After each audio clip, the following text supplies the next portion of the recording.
എല്ലാവർക്കും നമസ്കാരം and welcome to Australian ഗെറ്റവേസ്. ഇപ്രാവശ്യത്തെ വീഡിയോ ഒരുപാട് ആൾക്കാർ ഒരുപാട് നാളായിട്ട് നമ്മളോട് റിക്വസ്റ്റ് ചെയ്യുന്ന ഒരു വീഡിയോ ആണ് ഹയർ സ്റ്റഡീസ് ഇൻ ഓസ്ട്രേലിയ. അപ്പോൾ അതിനെക്കുറിച്ച് ആധികാരികമായിട്ട് സംസാരിക്കാൻ എനിക്ക് പറ്റില്ല, കാരണം ഞാൻ സ്റ്റുഡൻ്റ് ആയിട്ട് ഇവിടെ വന്നതല്ല. അപ്പോൾ നമുക്ക് കുറച്ച് യൂണിവേഴ്സിറ്റി സ്റ്റുഡൻസ് റെഡി ആയിരുന്നു, പക്ഷെ അവർക്ക് ഈ പറഞ്ഞ പോലെ തന്നെ തിരക്കായതുകൊണ്ട് നമുക്ക് ചെയ്യാൻ പറ്റിയില്ല. പക്ഷെ നമുക്ക് ഇന്നൊരാൾ ഒത്തു കിട്ടിയിട്ടുണ്ട്. അപ്പോൾ എന്തായാലും ആളുടെ അടുത്ത് നമുക്ക് കുറച്ച് കാര്യങ്ങൾ ചോദിച്ച് മനസ്സിലാക്കാം. അപ്പം നമ്മുടെ കൂടെ ഇവിടെ ഹയർ സ്റ്റഡീസിൻ്റെ ഇൻഫർമേഷൻ ഷെയർ ചെയ്യാൻ വന്നിരിക്കുന്നത് ഏഞ്ചലാണ്. അപ്പോൾ ആദ്യമായിട്ട് നമുക്ക് ഏഞ്ചലിനെ ഒന്ന് പരിചയപ്പെടാം. Hi, my name is Angel. ഞാൻ നാട്ടിൽ എറണാകുളത്ത് നിന്ന് വരുന്നു. അപ്പം ഞാൻ ഇപ്പം ഇവിടെ കാൻബറയിൽ വന്നിട്ട് ഓൾമോസ്റ്റ് ഒരു 4 to 5 months ആയിട്ടുണ്ട്. ഞാൻ ഇപ്പം 12th കഴിഞ്ഞിട്ട് നേരെ വന്നേക്കുവാണ്. അപ്പൊ ഇവിടെ ഏത് യൂണിവേഴ്സിറ്റിയിലാണ്? ഞാനിപ്പം യൂണിവേഴ്സിറ്റി ഓഫ് കാൻബറയാണ് പഠിക്കുന്നത്. ഫസ്റ്റ് സെമസ്റ്റർ ആണ്. 2025 ഫെബ്രുവരിയിൽ വന്നു. അപ്പം 3 months ആയിരുന്നു നമ്മുടെ ഫസ്റ്റ് സെമസ്റ്റർ. 3 months കഴിഞ്ഞു. ഞാൻ ഇപ്പം സെം ബ്രേക്കിലാണ്. വി ഹാവ് ഓൾമോസ്റ്റ് ഒരു 3 months സെം ബ്രേക്ക് ഉണ്ട്. പഠിക്കുന്ന course nursing, bachelor of nursing. ഇപ്പൊ ഇയർ 12 കഴിഞ്ഞിട്ട് ബാച്ചിലർ ഓഫ് നഴ്സിംഗ് ആണ്. ഹയർ സ്റ്റഡീസിന് വരാൻ താല്പര്യമുള്ള ആൾക്കാർ പാരന്റ്സ് ചോദിക്കുന്ന കുറച്ച് കാര്യങ്ങളുണ്ട്. അതിൽ ഒന്നാമത്തേത് ഏത് യൂണിവേഴ്സിറ്റി, ഏത് കോഴ്സ് പഠിച്ചാലാണ് ഇവിടെ ജോലി കിട്ടുക, ഏത് യൂണിവേഴ്സിറ്റിയാണ് നല്ലത്, അതുപോലെ തന്നെ ഏത് സ്റ്റേറ്റിലാണ് വരുന്നത്. പിന്നെ ചോദിക്കുന്ന കാര്യം എന്ന് വെച്ചാൽ അക്കോമഡേഷൻ, ഇവിടെ വന്നു കഴിഞ്ഞാൽ എങ്ങനെയാണ് അക്കോമഡേഷൻ, റെന്റ് എങ്ങനെയാണ്, അതുപോലെ തന്നെ താമസിക്കുന്ന സ്ഥലത്ത് നിന്ന് നമ്മൾ പഠിക്കുന്ന യൂണിവേഴ്സിറ്റിയിലേക്ക് പോകുന്ന കാര്യങ്ങൾ. പിന്നെ ലാസ്റ്റ് നോട്ട് ലീസ്റ്റ് ചോദിക്കുന്നത് ജോലി. അപ്പോൾ ഇവിടെ വന്നു കഴിഞ്ഞാൽ എങ്ങനെയാണ് ജോലി കിട്ടാനായിട്ട്, എളുപ്പമാണോ, പഠിക്കുമ്പോൾ തന്നെ വർക്ക് ചെയ്യാൻ പറ്റുമോ, പാർട്ട് ടൈം വർക്കായിട്ട് എങ്ങനെ ചെയ്യാൻ പറ്റും, എത്ര അവേഴ്സ് ആണ് വർക്ക് ചെയ്യാൻ പറ്റുക, അതുപോലെ തന്നെ ജോലി കിട്ടാൻ എളുപ്പമാണോ. അങ്ങനെ മെയിനായിട്ട് ഈ 3 ഏരിയ ആണ് ചോദിക്കാറ്. അപ്പം നമ്മൾ എന്തായാലും ആ 3 ഏരിയ കവർ ചെയ്യാം. അത് കഴിഞ്ഞിട്ട് പിന്നെ സമയം ഉണ്ടെങ്കിൽ നമുക്ക് ബാക്കിയുള്ള കാര്യങ്ങൾ കൂടി ചോദിച്ച് മനസ്സിലാക്കാം. ആദ്യം തന്നെ ചോദിക്കാവുന്നത് ഇതിന്റെ പ്രോസസ്സ് എങ്ങനെയാണ് ഈ ഒരു ഹയർ സ്റ്റഡീസ് എന്നുള്ള ഒരു ഐഡിയ മനസ്സിൽ വന്നത്, അതുപോലെ തന്നെ വൈ ഓസ്ട്രേലിയ? എന്റെ കൈൻഡ് ഓഫ് പ്ലാൻഡ് ആയിരുന്നു. എന്റെ പേരൻസ് ആണ് ഇതെല്ലാം സെറ്റ് ചെയ്തത്. എന്റെ സിസ്റ്റർ ഓൾറെഡി പെർത്തിലുണ്ട്. സോ ആൾക്ക് വേണ്ടി ഇതൊക്കെ ഇങ്ങനെ സെറ്റ് ചെയ്തത് കൊണ്ട് അവർക്ക് അറിയാം ഇത് നല്ലതായിരിക്കും, ഇറ്റ്സ് ലൈക്ക് ഗുഡ് ഓപ്ഷൻ എന്നുള്ളത് അവർക്ക് അറിയാം. പിന്നെ എനിക്കൊന്ന് സെറ്റ് ആവാനായിരുന്നു കുറച്ച് ടൈം എടുത്തിരുന്നത്. എനിക്ക് നാട് ഇഷ്ടം, ലൈക്ക് നാട്ടുകാര് കൈൻഡ് ഓഫ് ഒരു ഇമോഷണൽ ഇതുള്ളതായിരുന്നു. പക്ഷെ പിന്നെ നമ്മള് ഒരു പോയിന്റ് എത്തുമ്പോൾ നമ്മളിങ്ങനെ ചിന്തിക്കും financial security is like very important. And even as A girl നമുക്ക് ഇപ്പൊ അറിയാം സൊസൈറ്റി എങ്ങനെയാണെന്നുള്ളതൊക്കെ. അപ്പം ഫിനാൻഷ്യലി ഇൻഡിപെൻഡന്റ് ആവാന്നുള്ളത് വളരെ ഇമ്പോർട്ടന്റ് ആണ്. അപ്പം ഞാനിപ്പം നഴ്സിംഗ് ചെയ്യുവാണെന്നുണ്ടെങ്കിൽ ഐ തിങ്ക് ലൈക്ക് ഒരു 21 years ആകുമ്പോഴത്തേനും ഐ കെൻ രജിസ്റ്റേർഡ് നഴ്സായിട്ട് എനിക്ക് കയറാം. സോ അപ്പം എനിക്കൊരു ഫിക്സഡ് സാലറി ഉണ്ട്, നല്ലൊരു ഇൻകം ആണ്. അപ്പം അപ്പോഴേക്കും എനിക്ക് ഇൻഡിപെൻഡന്റ് ആവാൻ പറ്റും. അപ്പം അതൊരു നല്ല ചോയ്സ് ആയിട്ട് എനിക്ക് തോന്നി. ഫസ്റ്റ് വളരെ എതിർത്ത് നിന്നതാണെങ്കിലും later of like it's not really a bad idea.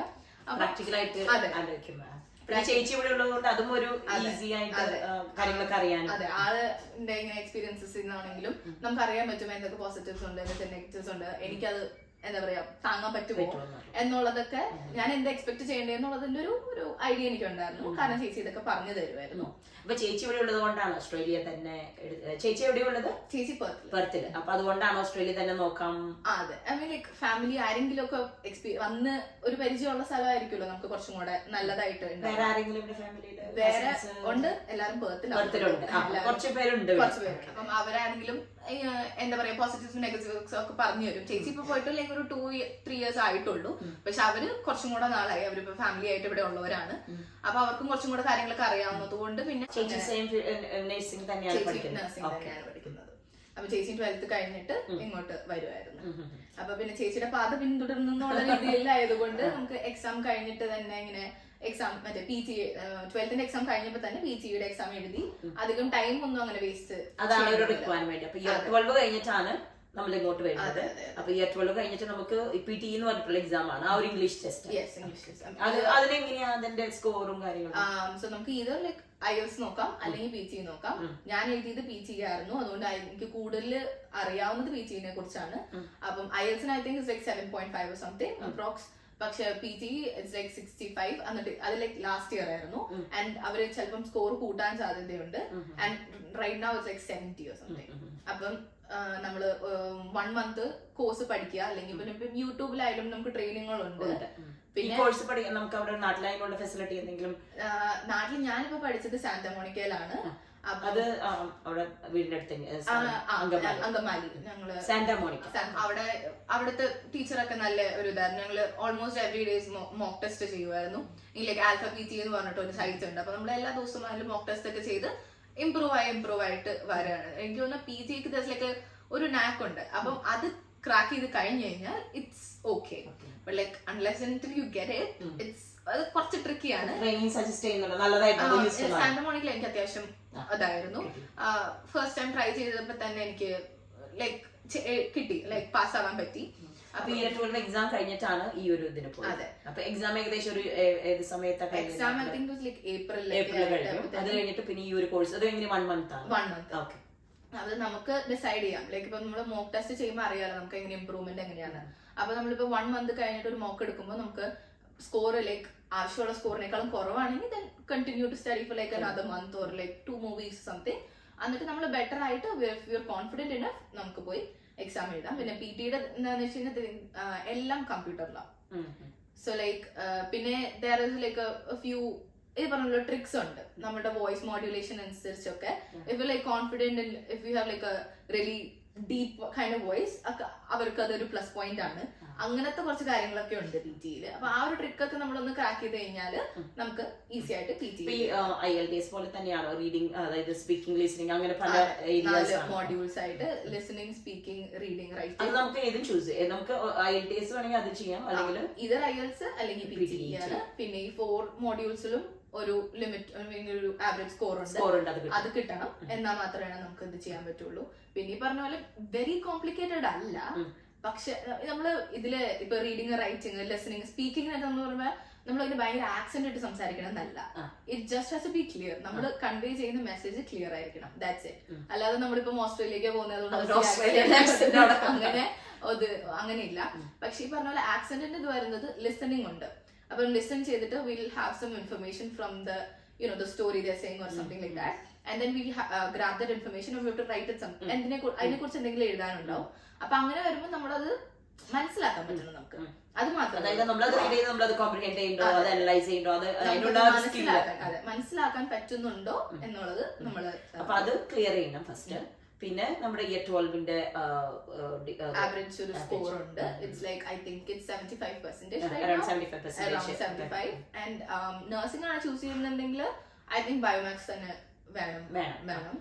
അപ്പം ഇയർ 12 ബയോമാക്സ് ആയിരുന്നു ഞാന്. അപ്പം നമുക്ക് ഓവർ 75% ഉണ്ടെങ്കിലാണ് കയറി വരാൻ പറ്റുള്ളൂ. പിന്നെ ഈ പറഞ്ഞ പോലെ PGക്കും ഇന്നൊരു സ്കോർ വേണം. അപ്പൊ ഇത്രയും 2 ക്ലിയർ ചെയ്ത് കഴിഞ്ഞാൽ പിന്നെ നമ്മുടെ നെക്സ്റ്റ് പ്രോസസ് എന്താ? പിന്നെ നമ്മുടെ ഏജന്റ് ത്രൂ ആണോ, എങ്ങനെയാണ്? ഏജന്റ് ത്രൂ ആണ് ഞാൻ ചെയ്തത്. നമുക്ക് അല്ലാതെയും ചെയ്യാം actually, but it's very complicated. പിന്നെ ഒന്നാമത് നമ്മൾ വേറൊരു രാജ്യത്തേക്കുള്ള അതിന്റെ കാര്യങ്ങളൊക്കെയാണ് ചെയ്യുന്നത്. അപ്പം എപ്പോഴാണ് നമുക്ക് ലൈക്ക് പാളിപ്പോവാൻ ഞാൻ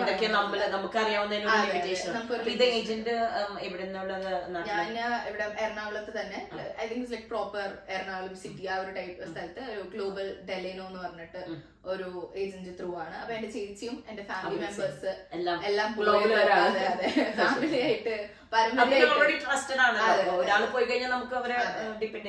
പിന്നെ ഇത് ആക്ച്വലി കുറച്ചും കൂടി ഒരു like I think it's more of like a ചെറിയൊരു agency. So like I got more personal attention. അപ്പം എനിക്ക് കുറച്ച് I have tried different agencies. അപ്പം I'm not naming any, but it was like wide and it's a huge one. But അതുകൊണ്ട് നമുക്ക് personal attention കിട്ടില്ല. അപ്പം they have a lot of clients and students കുറെ പേരുണ്ട്. They have to അത് നമുക്ക് understand ചെയ്യാൻ പറ്റും. പേഴ്സണൽ അറ്റൻഷൻ വേണമെങ്കിൽ ചെറിയ ഏജൻസിയാണ്. പക്ഷെ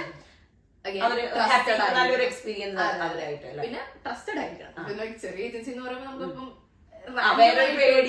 ചെറുതാണെങ്കിലോ ഇവര് ട്രസ്റ്റബിൾ ഏജൻസി ആണോ, അവര് ചെയ്തു തരുമോ ഇല്ല എന്നുള്ള നമ്മള് പലപ്പോഴും റെപ്യൂട്ടേഷന്റെ ബേസിസിലാണ് പോവാ. കാരണം വെൽ നോൺ ആവുമ്പോ കാരണം നമുക്ക് ആ ഒരു ട്രസ്റ്റ് വേണം. It's a huge amount of money with അവർ ഇൻവെസ്റ്റിംഗ്. അപ്പം തട്ടിപ്പങ്ങാനൊക്കെ ആണെങ്കിൽ അപ്പൊ അതൊരു റിസ്ക് ഫാക്ടർ ആണ്. അപ്പം അതെല്ലാം നോക്കിയിട്ട് വേണം നമ്മൾ എടുക്കാനായിട്ട് അത്യാവശ്യം അന്വേഷിക്കും. ഇപ്പൊ ഈ മണിയുടെ കാര്യം പറഞ്ഞപ്പോ നമ്മൾ എങ്ങനെയാണ് അതിന്റെ കുറെ പേർക്ക് താല്പര്യമുള്ള വെച്ച് കഴിഞ്ഞാൽ ഫൈനാൻഷ്യൽ ആസ്പെക്ട്. അപ്പൊ നമ്മള് ഇത്ര ഇത് കാണിക്കണം, നമ്മൾ എന്താണ് ബാങ്കിങ്ങിൽ. ഇപ്പൊ എന്റെ ഒരു ഫ്രണ്ട് പറഞ്ഞു വെച്ച് കഴിഞ്ഞാൽ ഇത്രയധികം ഇത് മണി ബാങ്കിൽ ഉണ്ടെന്ന് നമ്മൾ കാണിച്ചാലാണ് നമുക്ക് ഇങ്ങോട്ട് വരാനായിട്ട്, അതായത് അല്ലെങ്കിൽ ആ യൂണിവേഴ്സിറ്റി സെമസ്റ്റർ ഫീ നമുക്ക് അടയ്ക്കാൻ പറ്റുന്ന ഒരു കപ്പാസിറ്റി ഉണ്ടെന്ന്. കാരണം പിന്നീട് വന്നൊരു ബേർഡൻ ആവരുത്. അപ്പൊ അതെങ്ങനെയാണ് ആ ഒരു ഏരിയയിൽ നമ്മൾ അത് കാണിക്കുന്നത്?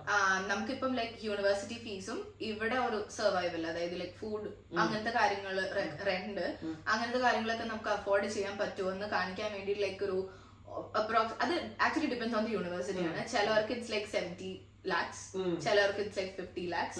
കാരണം ഫീ അങ്ങനെ വ്യത്യാസം വേരിയൻസ് ഉണ്ട്. അപ്പം 50 lakhs ഒക്കെ നമ്മൾ കാണിക്കേണ്ടി വരും ബാങ്ക് അക്കൗണ്ടിൽ, ഫിക്സഡ് ഡെപ്പോസിറ്റ് ആയിട്ടോ അല്ലെങ്കിൽ ഇപ്പം ലോൺ ആയിട്ട് കാണിച്ചാലും മതി.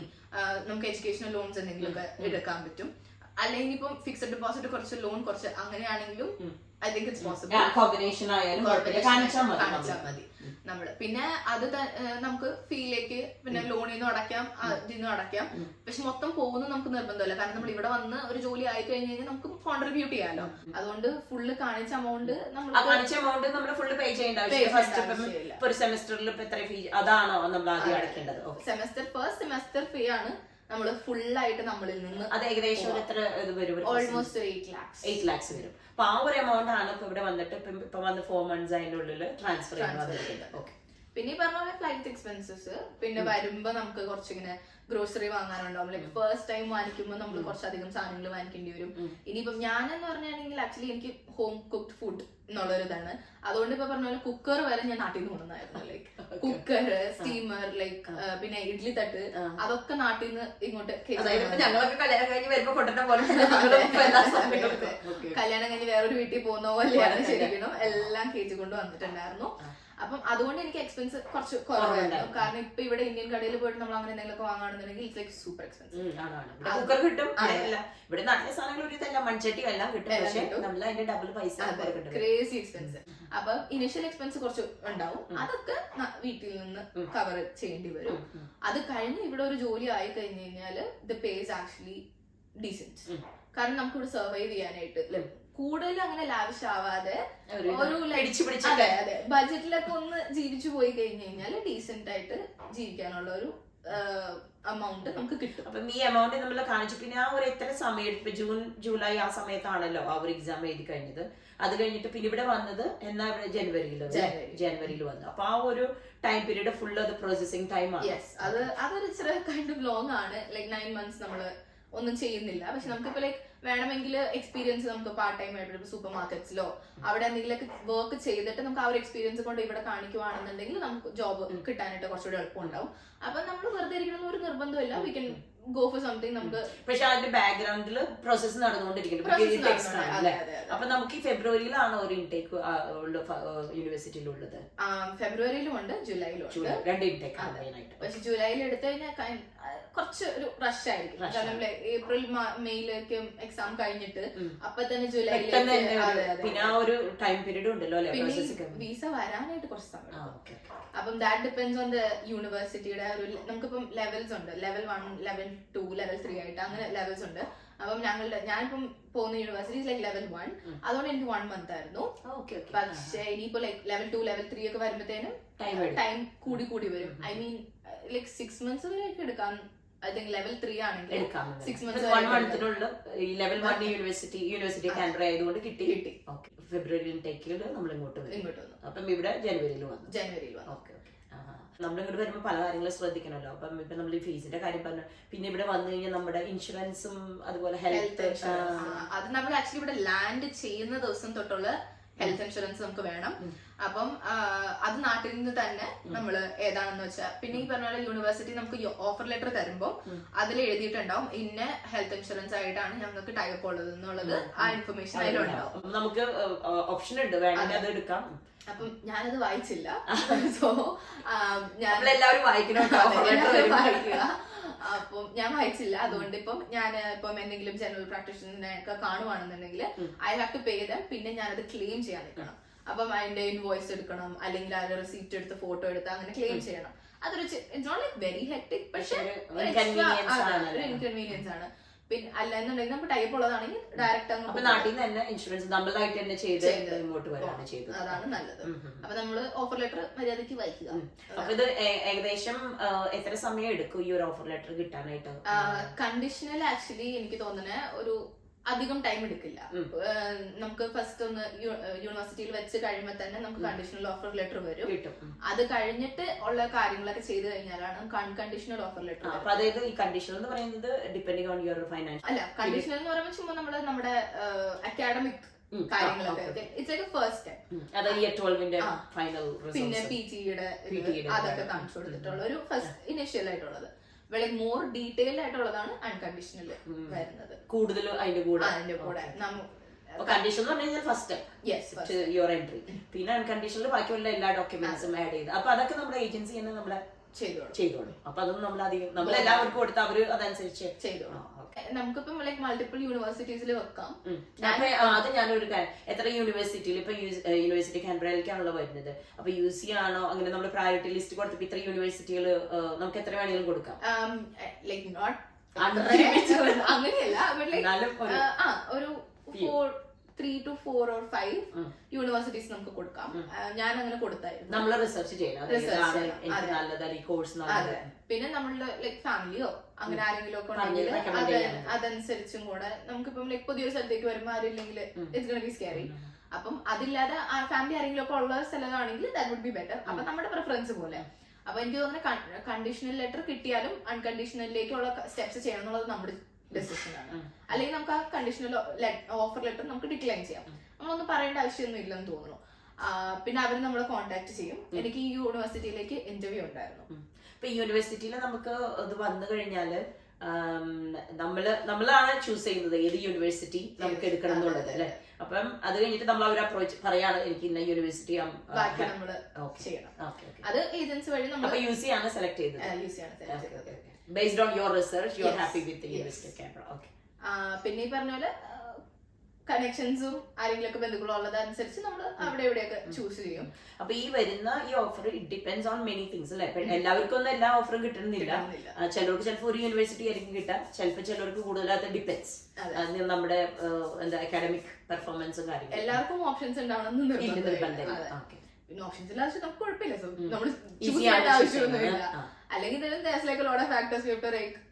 എന്താ പറയാ അസസ് ചെയ്യണം, അത് ഇതൊക്കെ നോക്കണം. ഇത് പിന്നെ ഒരു യൂണിവേഴ്സിറ്റിയിൽ തന്നെ നമ്മൾ കാര്യം കഴിഞ്ഞു പോകും. അപ്പം ഓപ്ഷൻസ് ഉണ്ടെങ്കിൽ നമ്മൾ ഏറ്റവും ആപ്റ്റ് ആയിട്ടുള്ളത് നോക്കിയെടുക്കാം. വിസ പെട്ടെന്ന് കിട്ടിയെന്ന് തോന്നുന്നു. വിസ അത്യാവശ്യം ഈ ഒരു ലെവൽ 1 യൂണി ആയതുകൊണ്ട് 28 ഡേയ്സിൽ വന്നു. പക്ഷെ ഈ പറഞ്ഞ പോലെ 1 മിനിറ്റ് വിസയുടെ ഒരു പരിപാടി ഉണ്ട്. 1 മിനിറ്റ് വിസ എന്റെ സിസ്റ്ററിന് അങ്ങനെയായിരുന്നു. അങ്ങോട്ട് lucky enough to get one. പക്ഷെ കുഴപ്പമില്ല, 1 മിനിറ്റ് വിസ ഉണ്ട്. പക്ഷെ എനിക്ക് കിട്ടിയില്ല. അപ്പൊ ചേച്ചിക്ക് 1 മിനിറ്റ് വിസ എല്ലാവർക്കും അപ്ലൈ ചെയ്യാമോ? അതും അഗൈൻ ബേസ്ഡ് ഓൺ ക്രൈറ്റീരിയ. എനിക്ക് തോന്നുന്നത് ലൈക് നോർമൽ തന്നെയാണ് അപ്ലൈ ചെയ്യുന്നത്. It's based on luck. അപ്പം ഇപ്പൊ അത് കുറഞ്ഞോന്നോ അങ്ങനെ എന്തോ ഉണ്ട്. എനിക്ക് കിട്ടിയില്ല. You got a visa. Yeah, that's all. At the end of the day, I got my visa. ഒത്തിരി ഒന്നും കാത്തിരിക്കണമെന്നില്ല. ഞാൻ ഇങ്ങനെ പറയുന്നിട്ടുണ്ട് ഓരോരുത്തർ ഇങ്ങനെ അപ്ലൈ ചെയ്തിട്ട് കുറെ നാള് കാത്തിരുന്നിട്ടാണ് വിസ വരുന്നത്. ഇല്ല, നമുക്ക് ഓൾറെഡി ഒരു ഹെഡ്സപ്പ് ഉണ്ടായിരുന്നു. ലൈക് 28 ഡേയ്സ് എടുക്കും എന്ന് നമുക്കറിയാം. സോ അത് പ്രോസസിംഗ് ടൈം ആയിട്ട് നമ്മൾ കൂട്ടുന്നു. അതുകൊണ്ട് നമുക്ക് അങ്ങനെ ലൈക് ഡെസ്പെറേറ്റ്ലി നോക്കിയിരിക്കുക അങ്ങനെ ഇല്ലായിരുന്നു. 28 ഡേയ്സ് വെയിറ്റ് ചെയ്ത് കഴിഞ്ഞ് കഴിഞ്ഞപ്പോൾ നമുക്ക് വന്നില്ല, അതുണ്ടായിരുന്നു. പക്ഷെ ആ ഒരു ടൈം അപ്പൊ തന്നെ വന്നു. അതുകൊണ്ട് വലിയ കുഴപ്പമില്ലായിരുന്നു. പിന്നെ ആൾക്കാർ ചോദിക്കുന്ന ഒരു കാര്യം സ്കോളർഷിപ്പ് എങ്ങനെയാണ് ഇവിടെ സ്കോളർഷിപ്പിന്റെ area? Scholarship is based on more like academics. അപ്പൊ നമ്മളുടെ സ്കോർ ഒക്കെ അനുസരിച്ചിരിക്കും. PG-യുടെ സ്കോർ, പിന്നെ നമ്മള് Year 12 ഗ്രേഡ്സ് അതൊക്കെ നോക്കിയിട്ട് ആയിരിക്കും നമ്മുടെ സ്കോളർഷിപ്പ് വരിക. എനിക്കിപ്പോ ലൈക് 25% ആണ് സ്കോളർഷിപ്പ് കിട്ടിയിട്ടുണ്ട്. സ്കോളർഷിപ്പ് കിട്ടിയിരിക്കുന്നത്. And it also depends on the university. ഓരോ യൂണിവേഴ്സിറ്റിയിലും ഡിഫറെന്റ് ടൈം പീരീഡും ഓൾസോ ലൈക് 1 ഇയർ. ഇപ്പം എനിക്കിപ്പോ 3 ഇയേഴ്സിലേക്ക് ഉണ്ട്. Like one of my friends has it for like 1 year. അത് വേറെ university. It depends on the university. പിന്നെ അത് ഈ ഏജന്റ് തന്നെയാണ് നമ്മുടെ അടുത്ത്. അത് ഓഫർ ലെറ്ററിൽ അതെല്ലാം എഴുതിയിട്ടുണ്ട്. സോ ലൈക്ക് ഓഫർ ലെറ്റർ വായിക്കണം. അപ്പം ഇമ്പോർട്ടന്റ് ഇൻസ്ട്രക്ഷൻ ആണല്ലേ ഓഫർ ലെറ്റർ വന്നു കഴിഞ്ഞാൽ ഹാപ്പി ആയിട്ട് സെലിബ്രേറ്റ് ചെയ്തു. നിങ്ങളത് വായിച്ചിരിക്കും. അതിനകത്തുള്ള എല്ലാ കണ്ടീഷൻസും ക്ലോസുകളും അതുപോലെ ഇതുപോലെയുള്ള ഓരോ ഓഫേഴ്സും എല്ലാം അതിലുണ്ട്. പിന്നെ ഈ പറഞ്ഞ പോലെ ചില യൂണിവേഴ്സിറ്റീസ് ഫീസ് കൂട്ടും. Like once you're here, they can increase. അതും അതിനകത്ത് കൊടുത്തിട്ടുണ്ടാവും. We can ആ ഒരു കണ്ടീഷണൽ ക്ലോസ് അവിടെ ഉണ്ടാവും. I think most of the universities can increase the fee. Depends on like inflation. ഇപ്പൊ പറഞ്ഞാൽ എന്റെ ഫ്രണ്ടിന്റെ യൂണിവേഴ്സിറ്റിയിൽ അത്യാവശ്യം നല്ലൊരു ഇതുണ്ടായിരുന്നു പറഞ്ഞായിരുന്നു. അപ്പൊ അതിന് നമ്മൾ പ്രിപ്പയർഡ് ആയിരിക്കണം. ഇപ്പൊ ഞങ്ങളുടെ യൂണിവേഴ്സിറ്റിയിൽ വലിയ കുഴപ്പമില്ല. ഇറ്റ്സ് ലൈക്ക് ഓക്കെ, ഇപ്പം സെമസ്റ്റർ ഫീ അടയ്ക്കാറായിട്ടുണ്ട് ഓൾമോസ്റ്റ്. ഞങ്ങൾക്ക് ഇപ്പൊ ഫസ്റ്റ് സെമസ്റ്റർ കഴിഞ്ഞല്ലോ, സെക്കൻഡ് സെമസ്റ്ററിലേക്ക് കയറുന്നതിന് മുന്നേ നമ്മൾ ഫീ അടക്കണം. അതിനൊരു ടൈം ആയിട്ടുണ്ട്. അപ്പൊ അതിന്റെ പ്രൊസീജിയേഴ്സ് ഒക്കെ നടന്നുകൊണ്ടിരിക്കുന്നുള്ളൂ. അപ്പൊ നമ്മൾ ആ സെമസ്റ്ററിന് മുമ്പ് ആകുമ്പോൾ നമ്മൾ ആ ഫീസ് അടച്ചാൽ നമ്മൾ ഓൾറെഡി ആ എമൗണ്ട് എല്ലാം നമ്മുടെ അക്കൗണ്ടിൽ കാണിച്ചാലും നമ്മൾ ആ സെമസ്റ്റർ വരുമ്പോൾ മാത്രം, അല്ലാതെ എല്ലാവരും ലംസമായിട്ട് അടയ്ക്കേണ്ട. അതൊരു ഗുഡ് ഇൻഫർമേഷൻ. കാണിച്ചാൽ മാത്രം മതി. അതിനുള്ള കപ്പാസിറ്റി അത് കഴിഞ്ഞ് പിന്നെ നെക്സ്റ്റ് സെമസ്റ്റർ ആകുമ്പോഴേക്കും നിങ്ങൾ. അപ്പൊ ഈ സെമസ്റ്റർ ബ്രേക്ക് എന്ന് പറയുന്നത് ഒരു 2 weeks എങ്ങനെയാണ്? ഞങ്ങൾക്ക് ആക്ച്വലി എനിക്ക് തോന്നുന്നത് പ്ലേസ്മെന്റ്സ് ആണ്. ഈ സെമസ്റ്റർ ബ്രേക്സിന്റെ ഇടയിൽ പ്ലേസ്മെന്റ്സ് ഉണ്ട്. അപ്പം ഗ്രൂപ്പ് അനുസരിച്ചാണ്. ഇപ്പം group A, group B, group C ഉണ്ട്. അപ്പം ഞങ്ങൾക്ക് മെയ് തൊട്ട് ജൂലൈ വരെ അവധിയാണ്. അപ്പൊ അതിനനുസരിച്ച് അതിന്റെ ഇടയിൽ 2 weeks പ്ലേസ്മെന്റ്സ് ഉണ്ട്. അപ്പൊ അത് ഓരോ ഗ്രൂപ്പിന് വെച്ച് വരും. എനിക്കിപ്പോ ജൂലൈയിലാണ് പ്ലേസ്മെന്റ്സ് വന്നേക്കുന്നത്. അപ്പൊ അതിന്റെ മുമ്പുള്ള സമയം അത് ഫെബ്രുവരിയിൽ വരുവാണെന്നുണ്ടെങ്കിൽ, ജൂലൈയിലാണെങ്കിൽ like coming in the middle നേരെ പ്ലേസ്മെന്റിലേക്കാണ് പോകുന്നത്. ഇല്ല, പറ്റില്ല. ഞങ്ങളുടെ കൂടെ പ്ലേസ്മെന്റ് ചെയ്യുന്നത്. അതായത് ഫെബ്രുവരിയിലാണ് മെയിൻ ഇൻടേക്ക് വരുന്നത്. അപ്പം ആ ഒരു ഞങ്ങള് പ്ലേസ്മെന്റ് ചെയ്യുമ്പോൾ തന്നെയാണ് ജൂലൈയിൽ വന്നവരും പ്ലേസ്മെന്റ് ചെയ്യുന്നത്. പക്ഷെ സെക്കൻഡ് സെം ഓൾറെഡി കഴിഞ്ഞിട്ടുണ്ടാവും. പക്ഷെ ഞങ്ങളുടെ കൂടെ ആയിരിക്കും പ്ലേസ്മെന്റ് ചെയ്യുന്നത്. കാരണം ഈ പറഞ്ഞ പോലെ ഫെബ്രുവരി ആണ് മെയിൻ ഇൻടേക്ക് വരുന്നത്. അപ്പൊ ഇത്രയാണ് കാര്യങ്ങൾ നമ്മൾ മെയിൻ ആയിട്ട് ആ ഒരു ഇപ്പം ഒരു ഏജൻസി ത്രൂ ആണ് വന്നത്. പിന്നെ ചേച്ചി ഉണ്ടായിരുന്നുകൊണ്ട് കുറച്ചും കൂടി ഇവിടുത്തെ കാര്യങ്ങൾ ഈസി ആയിരുന്നു. കസിൻസ് ഉണ്ടായിരുന്നു, പെർത്തിലാണ് അവരൊക്കെ. അപ്പൊ അതുകൊണ്ട് ഒരു ഓസ്ട്രേലിയനെ കുറിച്ച് ഒരു ഐഡിയ ഉണ്ടായിരുന്നു. വലിയൊരു ടെൻഷൻ, അതായത് ഫസ്റ്റ് ടൈം വരുന്ന ഒരു സ്റ്റുഡന്റിന്റെയോ ഒരു പാരന്റിന്റെയോ ഒരു ടെൻഷനും സ്ട്രെസ്സും ഉണ്ടായിരുന്നില്ല എന്ന് തന്നെ വേണമെങ്കിൽ പറയാം. എക്സാംസിലും നല്ല റിസൾട്ട് കിട്ടി, PT-യും പെട്ടെന്ന് ക്ലിയർ ചെയ്തു, വിസയും പെട്ടെന്ന്. അപ്പൊ എല്ലാം കൂടെ ഭയങ്കര ലക്കിയാണ്. നമ്മളൊരു ലക്കി ആയിട്ടുള്ള ആളുടെ സ്റ്റോറിയാണ് ഈ കേട്ടോണ്ടിരിക്കുന്നത്. ഇതെല്ലാം ക്ലിയർ ചെയ്ത് എവറിത്തിങ് ഓക്കെ ആയി. ജനുവരിയിൽ നമ്മള് ജനുവരി എന്നാ വന്നത്? ജനുവരി 10th ഇവിടെ എത്തി. ഓക്കെ.